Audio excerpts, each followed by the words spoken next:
Hello friends, welcome to my channel Gir Mehta Biology. Please subscribe it and get more videos.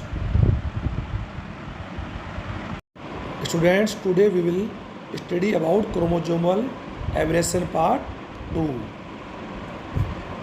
Friends, आज का video हम लोग लेकर आए हैं chromosomal aberrations human part second.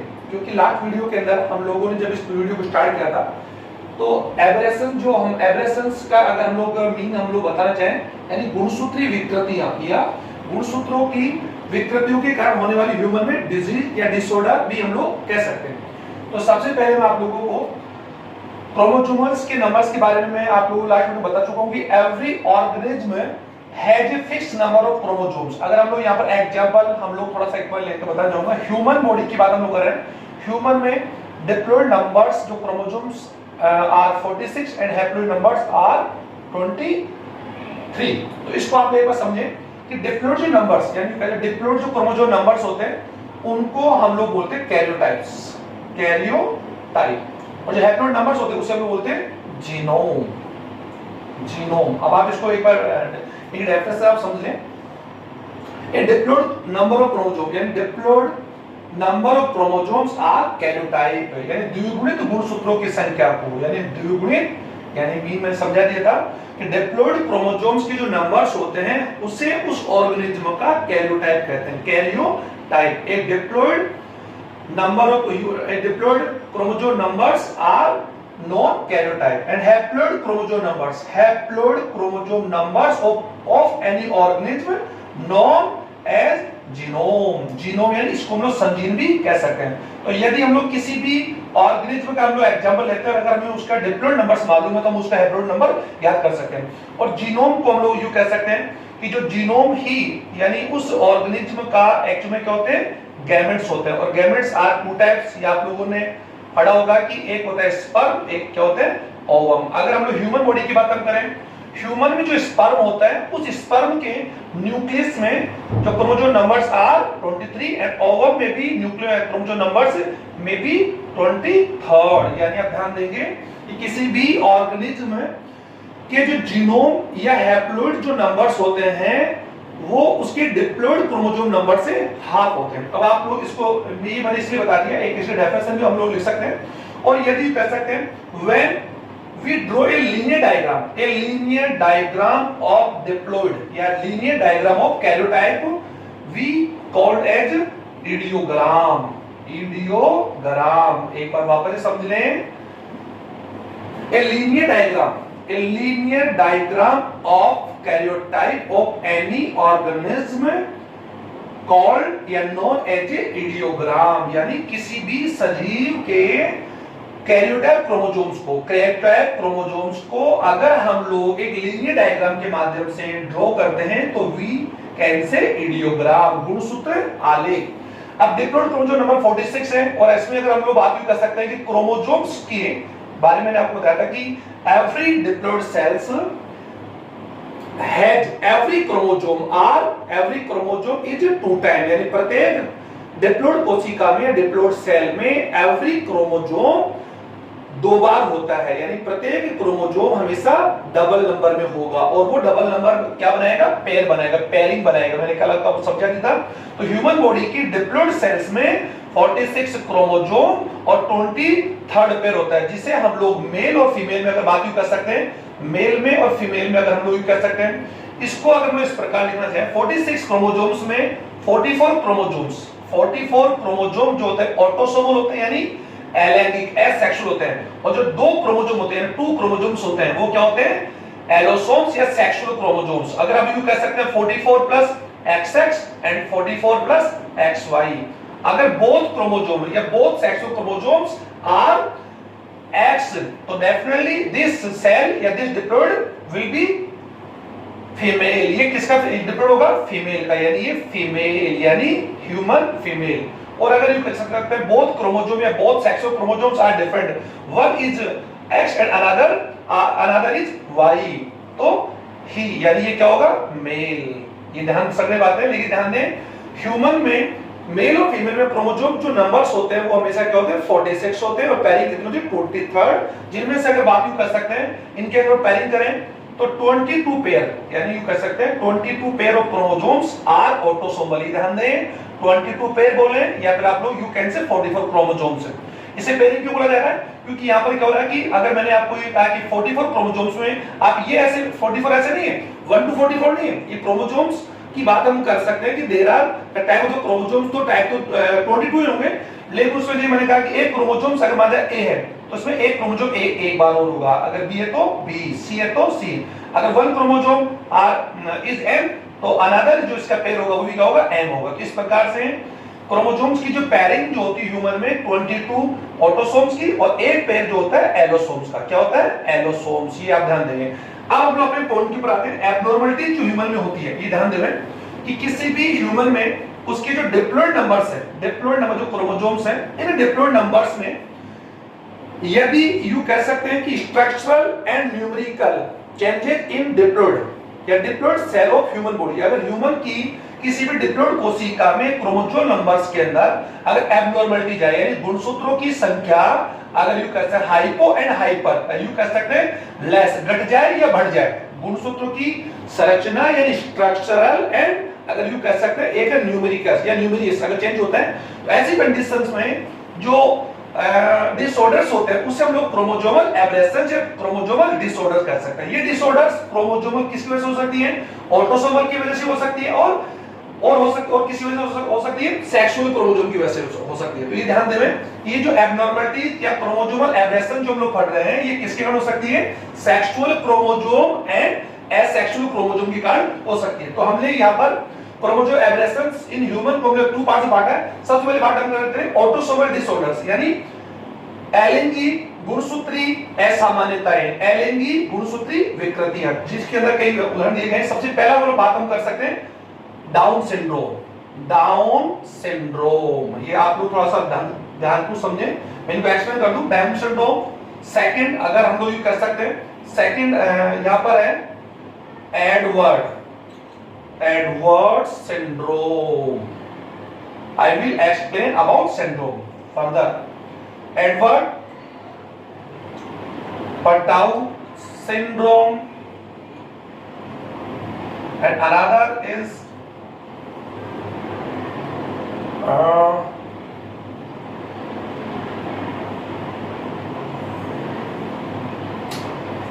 we can also include the genetical या genes disorders also। हम लोग यहाँ पर क्रोमोसोमल डिसऑर्डर्स पढ़ रहे हैं, लेकिन मैं यहाँ पर यूं कर सकता हूँ कि जो जेनेटिकल या जो जेनिक डिसऑर्डर्स होती है वो भी मैं इंक्लूड कर रहा हूँ, फिर उसको हम लोग अलग अलग वीडियो को ले लेंगे। कलर ब्लाइंडनेस, कलर ब्लाइंडनेस नहीं हो, sorry, sickle cell anaemia, sickle cell anaemia, okay sir. उसी प्रकार अगर हम यू कह सकते हैं abnormalities of sexual chromosome, sexual chromosome की वजह से जो एब्नॉर्मलिटीज होती है या एब्रेशंस होती है वो भी दे में भी वेरियस टाइप्स है, वो भी कई प्रकार की हो सकती है। First is Turner syndrome,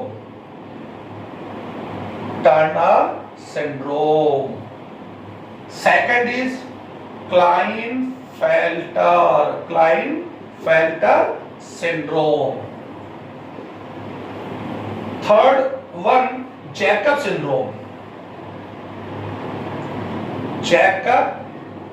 syndrome, fourth one color blindness. मैं एक बात बताना चाहूंगा कि जो एक डिजीज जो मैं आपको लिख रहा हूं, क्लैप ब्लाइंडनेस है, हीमोफीलिया है, थैलेसीमिया है, सिकल सेल एनीमिया है, अगर हम लोग कर सकते हैं फिनाइलकेटोन्यूरिया है, ग्लूकोसूरिया है, ये जो डिजीज हम लोग पढ़ रहे हैं ये सभी एक्चुअल जेनेटिकल डिसऑर्डर्स है। और जेनेटिकल डिसऑर्डर्स जो होती है, जेनेटिकल जो डिजीज होती है वे एक जनरेशन यानी यू कह सकते हैं transfer one two another generation, यानी एक जनरेशन से सेकंड जनरेशन में जो ट्रांसफर हो उसे हम लोग जेनेटिकल डिसऑर्डर कह सकते हैं। Genetical disorders are 2 type according their vector या अकॉर्डिंग देयर कोड, उसकी वजह से। तो नंबर 1 अगर हो सकता है कि जेनेटिकल डिजीज जो होगी वो या तो किसकी वजह से होगी, क्रोमोसोम्स, या फिर क्या होगी जीन, क्योंकि क्रोमोसोम्स क्या है वेक्टर ऑफ हेरिडिटी, ये आई विल एक्सप्लेन, मैंने आपको एक्सप्लेन किया होगा। बट यहां पर एक बार मैं बता दूं कि जेनेटिकल जो वेक्टर है, यानी कह सकते हैं कि जो वेक्टर ऑफ हेरिडिटी है वो तो कौन है, क्रोमोसोम्स है। वो जीन क्या है, द यूनिट या जेनेटिकल यूनिट ऑफ हेरिडिटी, क्योंकि जीन गुणसूत्रों पर एक फिक्स्ड स्थान लोकाई पर पाई जाती है, और जीन्स एक जेनेटिकल कैरेक्टर को या वेजिटेटिव जो कैरेक्टर होता है उसको क्या करती है, एक्सप्रेस करती है। ये ध्यान रखें। और हम सभी को जितने भी ऑर्गेनिज्म है उन्हें जेनेटिकल जो यूनिट्स है, जो जीन्स होती है, वो उन्हें उनके पेरेंट्स के द्वारा प्रोवाइड की जाती है। तो इसका विषय ध्यान दें। यहाँ पर मैंने टॉपिक हमारा डेफिनेटली क्रोमोसोम एब्रेशंस है, लेकिन हम लोग ये यहाँ पर यूं कह सकते हैं जेनेटिकल एब्रेशंस के साथ साथ हमने जेनेटिकल भी जोड़ दिया, क्योंकि ये जो हम लोग इनकी बात हम कर रहे हैं, कलर ब्लाइंडनेस की बात हम कर रहे हैं, हेमोफीलिया की बात हम कर रहे हैं, इन डिजीज के जो जीन्स होते हैं वो यू कह सकते हैं सेक्सुअल क्रोमोसोम पर पाए जाते हैं। ये विषय ध्यान देंगे, अभी एक्शन करूंगा। कलर ब्लाइंडनेस का जो जीन है एक्स क्रोमोसोम के ऊपर पाए जाते हैं, यानी ये अपने आप एक सेक्स लिंक्ड डिजीज है, और इसके बारे में हम लोग आगे डिस्कस कर लेंगे। Fourth one is haemophilia. Haemophilia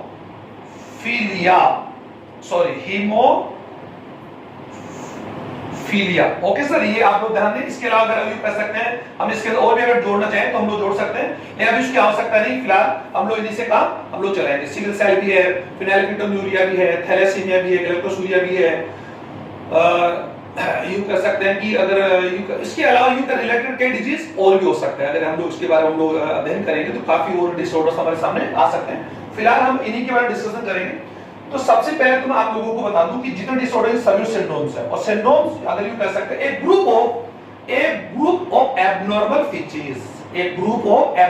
features known as a syndrome, यानी कह सकते हैं अबनॉर्मल जो कैरेक्टर्स होते हैं, एब्नॉर्मल का मीन होता है असामान्य भी कह सकते हैं, यानी अगर किसी व्यक्ति या सजीव के अंदर एब्नॉर्मल फीचर्स का एक ग्रुप बन जाए तो we can say it syndrome, यानी असामान्य या रोगों के लक्षणों के समूह को हम लोग सिंड्रोम कहते हैं। इसका विषय ध्यान देंगे, a group of lotto disease या a group of abnormal features known as a syndrome. तो यहां पर हम जितने भी सिंड्रोम्स हम लोग पढ़ रहे हैं सभी क्रोमोसोम उसकी वजह से होता है, और इन सभी सिंड्रोम्स में जो आप लोग जो फर्स्ट नेम आप लोग देख रहे हैं वो फर्स्ट नेम क्या है, जिस साइंटिस्ट ने जिस सिंड्रोम को डिस्कवर किया उसी को या उसी सिंड्रोम को उसी साइंटिस्ट ने अपने नाम से अपना नामांकन कर दिया। यूं कह सकते हैं this syndrome discovered bye down, this syndrome discovered bye Edward, यानी आपको समझ जाएंगे। तो हम लोग सबसे पहले यहाँ पे डाउन सिंड्रोम को एक्सप्लेन करेंगे ताकि वीडियो लंबा भी नहीं हो। तो सर सबसे पहले मैं बात बताना चाहूंगा कि डाउन सिंड्रोम एक्चुअल में एक ऑटोसोमल यानी ऑटोसोमल डिसऑर्डर है, और अभी भी मैंने बताया कि एवरी ह्यूमन की बात करें, ह्यूमन में डिफरेंट नंबर्स क्रोमोसोम्स आर 46 होते हैं, ये ध्यान देंगे। और प्रत्येक every chromosome every chromosome is 2 time, यानी प्रत्येक क्रोमोसोम कितने टाइम बार होगा, 2 बार होगा। 46 क्रोमोसोम को हम लोग ऐसे लिख सकते हैं 44 प्लस XX या 44 प्लस XY। तो इस एब्नॉर्मलिटीज में ये जो लिंग सेक्सुअल क्रोमोसोम्स है इनका कोई लिंक नहीं है, क्योंकि ये एब्नॉर्मलिटीज लिंग या एलोसोम्स क्रोमोसोम्स की स्ट्रक्चर की वजह से या न्यूमरस की वजह से इसमें कोई प्रभाव नहीं पड़ेगा। तो ये ध्यान देंगे कि ये जो डाउन सिंड्रोम्स है वो लिंगी गुणसूत्रों की वजह से ना होकर अलिंगी गुणसूत्र वजह होता है। तो यदि हम लोग कह सकते हैं ह्यूमन बॉडी में अलिंगी गुणसूत्रों की संख्या 44 और अदरवाइज 22 पेयर होते हैं, ये ध्यान देंगे। इन पेयरिंग को हम लोग क्या बोलेंगे, फर्स्ट सेकंड थर्ड फोर्थ, यानी फर्स्ट टू 22 पेयर, यानी फर्स्ट टू 22 पेयर, ये ध्यान देंगे 22 यानी 22 पेयर की बात हम करें।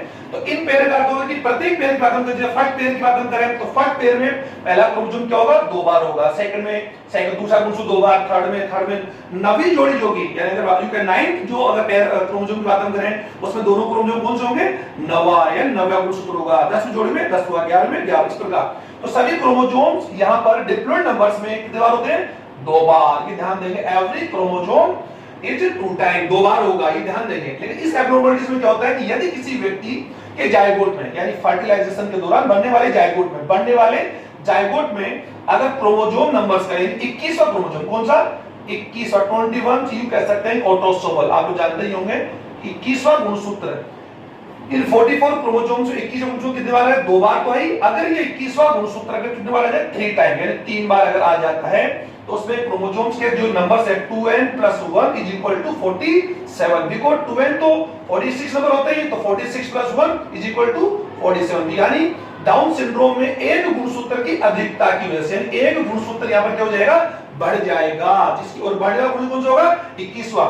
तो इन 46 क्रोमोसोम की बात हम करें, इन 46 क्रोमोसोम की अगर बात हम कर लें तो इसमें कॉमन सी बात है, इस प्रकार से यूं कैसे, इसमें जो 21वीं जोड़ी होगी, 21वीं जोड़ी में दो गुणसूत्र ऑलरेडी पहले से होंगे, एक गुणसूत्र और आ जाएगा, तो इस जोड़ी के अंदर या इस 21वीं जोड़ी के अंदर 21वां गुणसूत्र 2 की जगह कितना बढ़ जाएगा, 3 टाइम। इसी एक गुणसूत्र की बढ़ जाने की वजह से जो बेबी या जो भी यूं कह सकते हैं कि जो चाइल्ड होगा उसके जो कैरेक्टर्स होंगे वो सब के सब क्या होंगे, अबनॉर्मल होंगे। उन्हीं अबनॉर्मल कैरेक्टर्स को डिस्कवर किया था डाउन सिंड्रोम, और उस बेबी को हम लोग क्या कर सकते हैं, डाउन सिंड्रोम बेबी या डाउन सिंड्रोम चाइल्ड।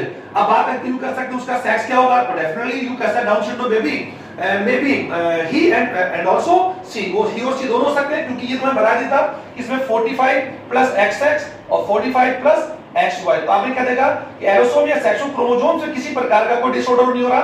यहाँ पर 44 क्रोमोसोम की जगह 44 की जगह 45 आ गया, तो यहाँ पर जो एक्स्ट्रा क्रोमोसोम्स है वो एक्स्ट्रा क्रोमोसोम्स इज 21, यानी 21वां गुणसूत्र 2 से कितनी जगह बाहर आ गया, 3 बार आ गया। इस प्रकार की इस डाउन सिंड्रोम के जो अबनॉर्मल जो कैरेक्टर होंगे, ये ध्यान देंगे आप लोग, मैं बताना चाहूंगा कुछ डिसऑर्डर्स में बता रहा हूं।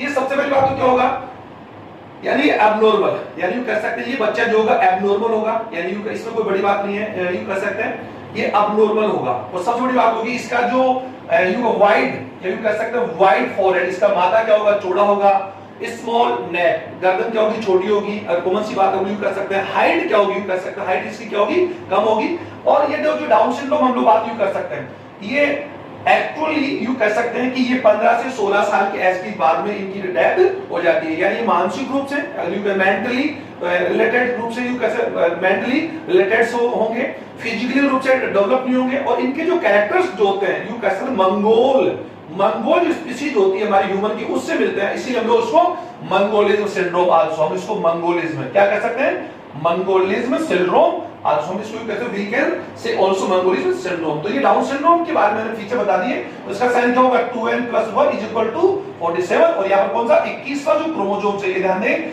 21वां जो क्रोमोसोम है वो कितनी बार आ गया, 3rd बार, यानी 3 बार आने की वजह से डिजीज हुआ है। इसका आप लोग विशेष आप लोग समझ गए होंगे मैं जो बताना चाह रहा हूं।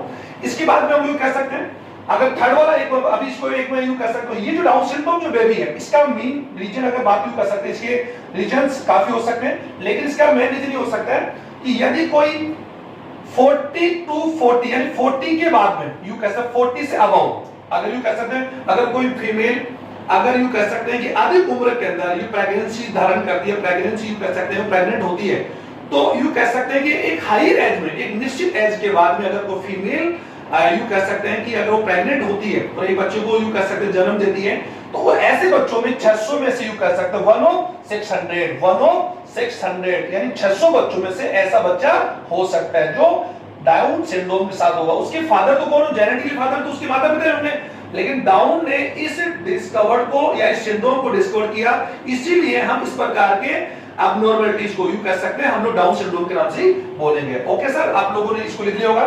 सेकंड जो अभी मैंने आपको बताया, सेकंड वाला अगर बात करें एडवर्ड सिंड्रोम, तो यूं कह सकते हैं Edward syndrome, it syndrome discovered bye Edward, यानी एडवर्ड नामक साइंटिस्ट को डिस्कवर किया था।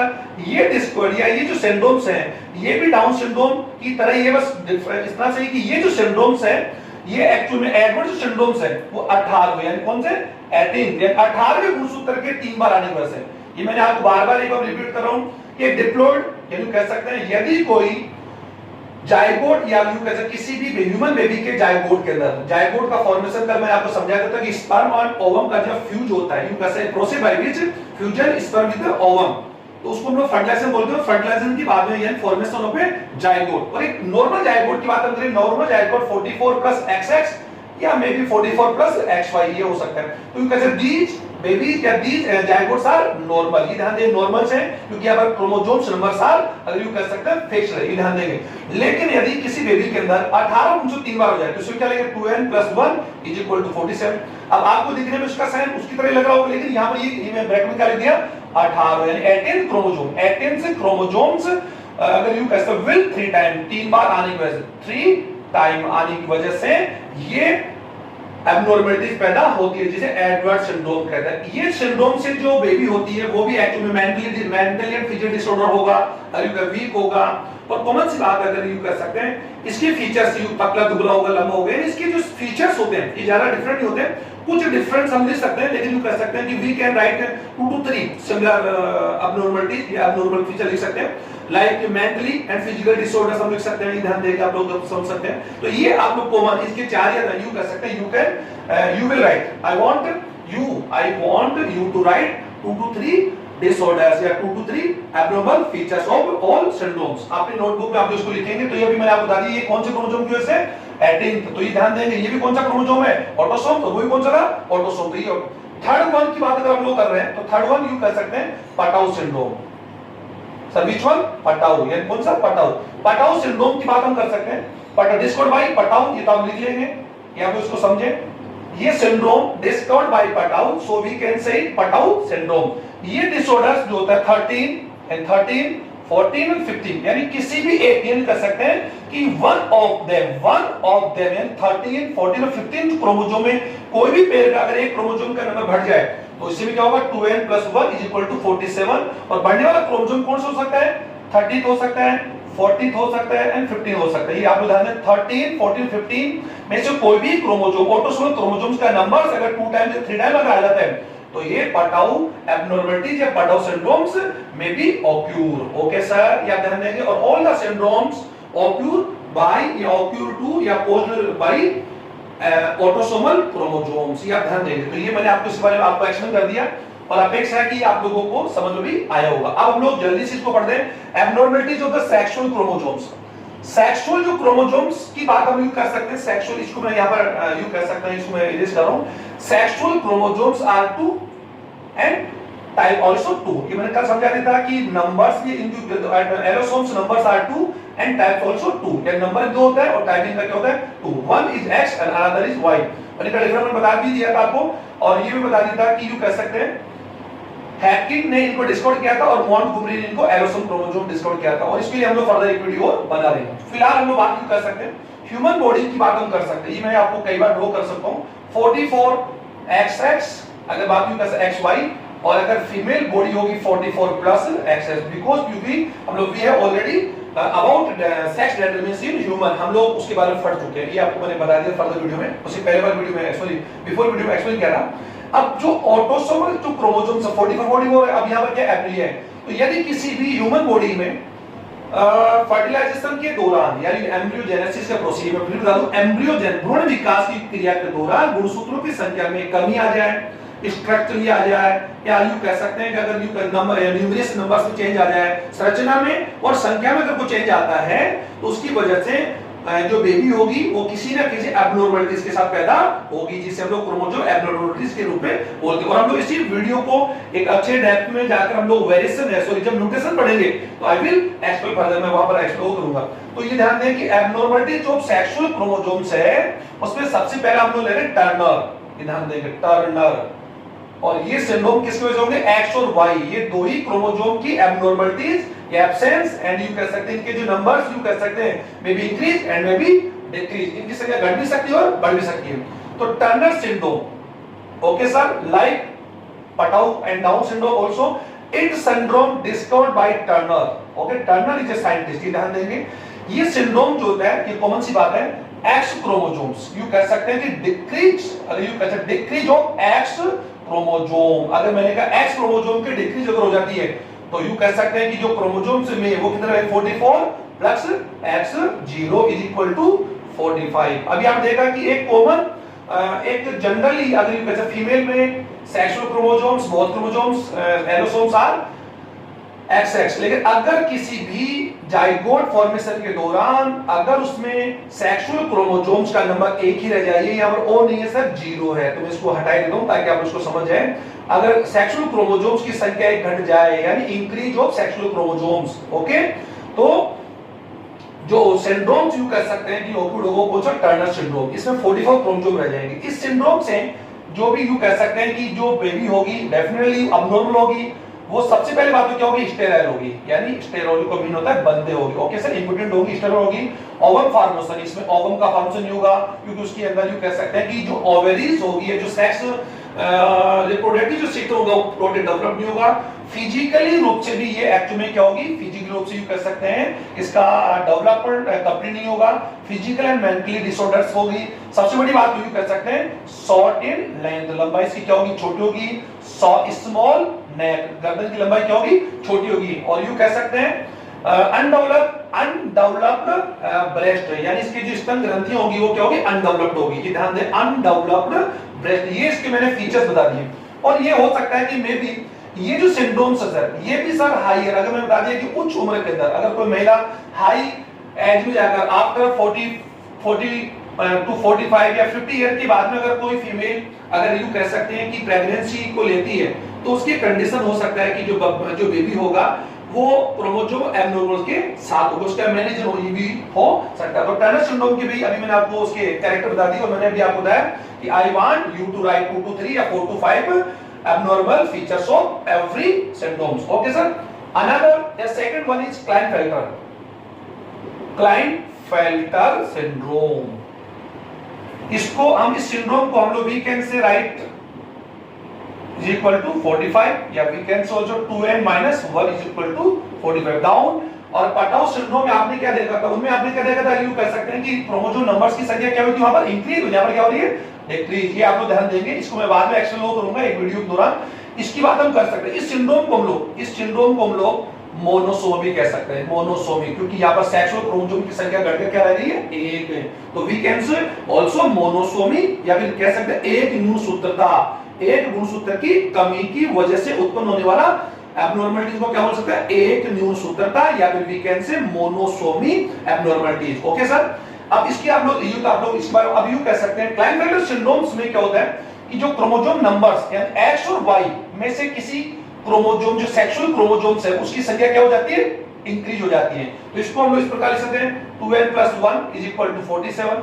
ये ध्यान देंगे। तो यहाँ पर जो क्रोमोसोम जो बढ़ने वाला क्रोमोसोम होगा वो एक्स और वाई, कौन सा हो सकता है, एक्स और वाई में से कोई एक हो सकता है। ये बताओ एक्स और वाई में से कोई एक हो सकता है। ध्यान दीजिए, क्लाइनफेल्टर डिस्कवर्ड बाय क्लाइनफेल्टर।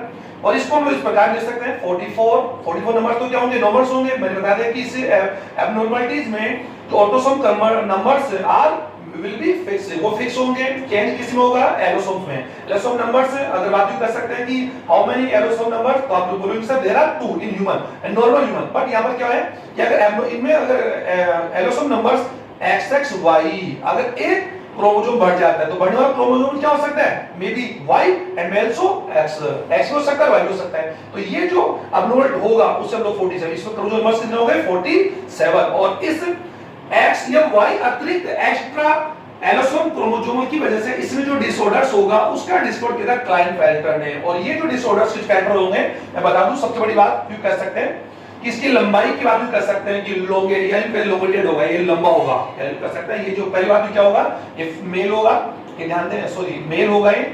और मेल और फीमेल, इसमें मेल और फीमेल दोनों के कैरेक्टर्स होंगे, यानी लंबाई होगी, पतला दुबला होगा, ठीक है, थिन होगा, वो करते हैं। You can legs and hands you कह सकते हैं आर लोंगेटेड या लॉन्ग, यू कह सकते हैं long hand and legs are long. Okay sir, सबसे बड़ी बात होगी पतला होगा, दुबला होगा, हाथ और पैर लंबे होंगे। टेस्टिस का डेवलपमेंट पूरा नहीं होगा। और जो स्तन ग्रंथि, जो स्तन मैमल्स है वो यू कह सकते हैं कि फीमेल की तरह डेवलप होगी, यानी फीमेल की तरह उसकी स्तन ग्रंथि क्या होगी, डेवलप्ड होगी। ये आप इसे ध्यान दें, फीमेल की तरह उसके ब्रेस्ट क्या होंगे, डेवलप्ड होंगे। जैसे अपनी भाषा में कह सकते हैं गायनोमिसिया भी कह सकते हैं, गायनोमिसिया भी कह सकते हैं। इसे ध्यान दें, ये डिजीज भी हो सकती है। अब सर ये क्लाइनफेल्टर जो सिंड्रोम्स है ये मे बी वेरी अभी 3-4 प्रकार हो सकता है। अब देखो 44 प्लस XXY आप लोगों ने अगर आप इसमें लिखना चाहे तो यू कर सकते हैं एक एक्स्ट्रा, यू कह सकते हैं एक एक्स क्रोमोसोम एक्स्ट्रा के कारण, यानी कह सकते हैं एक्स्ट्रा ऑफ एक्स क्रोमोसोम, एक एक्स। इसका दूसरा टाइप क्या हो सकता है, पहला टाइप, दूसरा टाइप क्या हो सकता है 44 प्लस XXY। इसमें आपने कह दिया 2 यू कह सकते 2 एक्स क्रोमोसोम एक्स्ट्रा की वजह से हो सकता है। थर्ड हो सकता है 44 प्लस XXXXY, यानी 3 एक्स्ट्रा एक्स क्रोमोसोम की वजह से हो सकता है। फोर्थ इसका जो हो सकता है 44 प्लस XY। इसमें आपने क्या लिखा, एक्स और वाई एक एक्स्ट्रा, यानी यू कह सकते हैं एंड एक्स वाई का जो एलोसोम पेयर्स है वो क्या हो गया, मे बी एक्स्ट्रा हो सकता है, इसी वजह से ये क्लाइन फैक्टर के टैग हो सकते हैं। फिफ्थ में भी, फिफ्थ अगर हम यू कर सकते हैं, फिफ्थ को अगर हम लोग लेके जाना चाहते हैं उसमें आप लोग लिख सकते हैं 44 plus X X X X x और वाई, तो यहाँ पे हमने क्या लिखा 4x क्रोमोसोम एक्स्ट्रा होने की वजह से 4 एक्स्ट्रा, ये 1 1 2 3 यानी 4 एक्स्ट्रा। इसमें अगर बात हम करें ये पेयर एक्स्ट्रा, इसके अंदर अगर बात हम कर सकते हैं ये 2 है 3 एक्स्ट्रा, इसकी बात हम कर सकते हैं इसमें 2 एक्स्ट्रा, इसके अंदर ये 1 एक्स्ट्रा है। तो क्लाइनफेल्टर सिंड्रोम्स में वेरी टाइप यानी 3-4 प्रकार के हो सकते हैं, ये मैंने आपको अच्छी तरह एक्सप्लेन करके बता दिया और आप मुझे अपेक्षा है कि आप समझ भी रहे होंगे। अब बात यूं कर सकते हैं कि यदि इसकी जगह अगर यूं इसी में मैं और आपको समझाना चाहूंगा सुपर फीमेल, यानी सुपर मेल तो आप लोग समझ गए होंगे, एक होता है सुपर फीमेल का मीन होता है कि यदि किसी फीमेल में क्रोमोसोम्स यानी x chromosome numbers, x chromosomes की संख्या अगर यूं कह सकते हैं इंक्रीज हो जाती है, ऐसी को हम लोग क्या बोलेंगे, यानी इसको हम लोग सुपर फीमेल भी कह सकते हैं। 44 plus X X Y, this is super female. 44 plus X X X X, ये इज आल्सो सुपर फीमेल, ये ध्यान देंगे सुपर फीमेल। और ये होता है सुपर मेल। सुपर मेल का मीन होता है जिसके अंदर यूं कह सकते हैं कि वाई क्रोमोसोम, क्योंकि मैंने आपको बताया था कि एक्स क्रोमोसोम जो है वो मेल और फीमेल दोनों पाया जाता है, लेकिन फीमेल के अंदर इसकी नंबर 2 होते हैं और वाई क्रोमोसोम हमेशा की जो मेल में पाई जाती है, ध्यान दें वाई क्रोमोसोम हमेशा मेल में होते हैं। वाई क्रोमोसोम वाला स्पर्म जो ओम से फ्यूज करता है तभी जाकर लड़का यानी सन जो होता है लड़का होता है वो तब जाकर होता है। ओके सर, तो यहां पे सुपर मेल क्या हो सकता है 44 प्लस एक्स वाई वाई, ये ध्यान दीजिए सुपर फीमेल हो सकता है। तो इसी को मैं यहां पे एक बार समझा दूं, एक बार सिंड्रोम लिख रखा है जैकब सिंड्रोम, इसको समझ ले, वीडियो थोड़ा लंबा भी हो रहा है। Jacob syndrome discovered bye Jacob, इसकी अगर साइन हम लोग बात कर सकते हैं इट, यू कह सकते हैं इट में साइन ऑफ जैकब सिंड्रोम, ये जैकब सिंड्रोम साइन हो सकती है। इसके अंदर आपने क्या देखा, अगर इसको हम लोग ये लिख सकते हैं 2n plus 1 is equal to 47, आप इसको समझ रहे होंगे, अपेक्षा है कि आप समझ रहे होंगे। सर 2n कैसा diploid numbers of human, diploid numbers of human, तो 40 अगर इसको हम लोग आगे कर सकते हैं तो सर ये तो डिप्लॉयड नंबर्स होंगे, तो इसको हम लोग क्या लिखेंगे 2n प्लस 1, इसमें 2n प्लस 2 बढ़ रहे हैं। ओके सर, आप समझ रहे होंगे, इसमें अगर बात करूं दो नंबर बढ़ रहे हैं क्योंकि 46 तो होते ही हैं, दो नंबर्स क्या है 46, ये आप समझ रहे होंगे भाई। डिप्लॉयड नंबर्स की बात करें, डिप्लॉयड नंबर्स आर 46, ये तो आप समझ रहे होंगे। तो यहां पर मैंने क्या लिखा, इंक्रीज जो नंबर्स है वो 1 है 2 है, इसमें 2n प्लस 3 2n प्लस 4, ये आप समझ रहे होंगे। तो ये जो 1 एक्स्ट्रा जो क्रोमोसोम्स है वो x हो सकता है, इसमें x है, ये सब लोग समझ रहे होंगे। तो ये मैंने आपको जैकब सिंड्रोम को बताया कि जैकब सिंड्रोम से जो जायगोट हो गए, यानी ये जो जायगोट है सर ये एबनॉर्मल जायगोट है। अब देख लीजिए आप लोग, ये भी बोले जायगोट है एबनॉर्मल एबनॉर्मल एबनॉर्मल एबनॉर्मल, क्योंकि normal zygotes 44 plus XX and 44 plus XY, ये आप लोग समझ रहे होंगे। तो ये हो सकता है, I am doing chain by marker, sorry for interrupt. तो ये एक नॉर्मल यू कह सकते हैं कि जायगोट से इनसे जो बेबी होगी वो भी क्या होगी, मे बी पॉसिबल नॉर्मल।